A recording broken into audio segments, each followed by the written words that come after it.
Dubai Al Maktoum വിമാനത്താവളത്തിൽ ആദ്യമായി പൈലറ്റോട് കൂടിയ എയർ ടാക്സി പറന്നിറങ്ങി. അടുത്ത വർഷം എയർ ടാക്സി സേവനം ആരംഭിക്കുന്നതിന് മുന്നോടിയായാണ് വിമാനത്താവളത്തിൽ ഇത് പരീക്ഷിച്ചത്. ദുബായ് കിരീടാവകാശിയാണ് ഇക്കാര്യം പങ്കുവച്ചത്. ഷിനോജ് ഷംസുദ്ദീൻ വിവരങ്ങൾ നൽകാനായി ചേരുന്നുണ്ട്. ഷിനോജ്, ആദ്യമായാണ് ദുബായ് വിമാനത്താവളത്തിൽ പൈലറ്റോട് കൂടിയ എയർ ടാക്സി പറന്നിറങ്ങുന്നത്. ഈ പദ്ധതി എന്താണ്?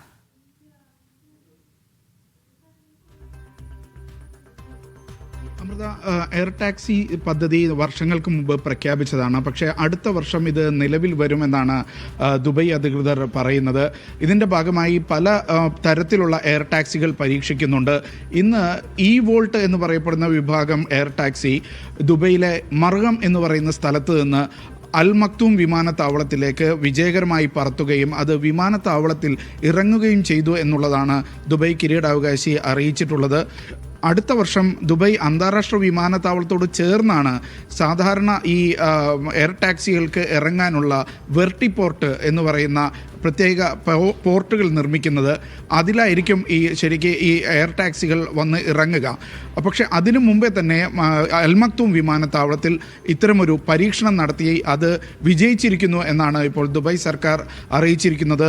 ദുബൈയിൽ ഗതാഗത കുരുക്ക് പരിഹരിക്കാനായി വിവിധ തരത്തിലുള്ള പദ്ധതികൾ ആവിഷ്കരിക്കുന്നുണ്ട്.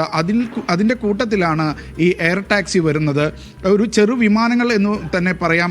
ഡ്രോണിൻ്റെ രൂപത്തിൽ പറന്നു പൊങ്ങി ആവശ്യമുള്ള സ്ഥലങ്ങളിൽ ഇറങ്ങുന്ന ഒരു സംവിധാനമാണ് എയർ ടാക്സി എന്ന് പറയുന്നത്. ഇത് പൈലറ്റ് ഉള്ളതും പൈലറ്റ് ഇല്ലാത്തതുമൊക്കെ ദുബൈയിൽ പരീക്ഷിക്കുന്നുണ്ട്.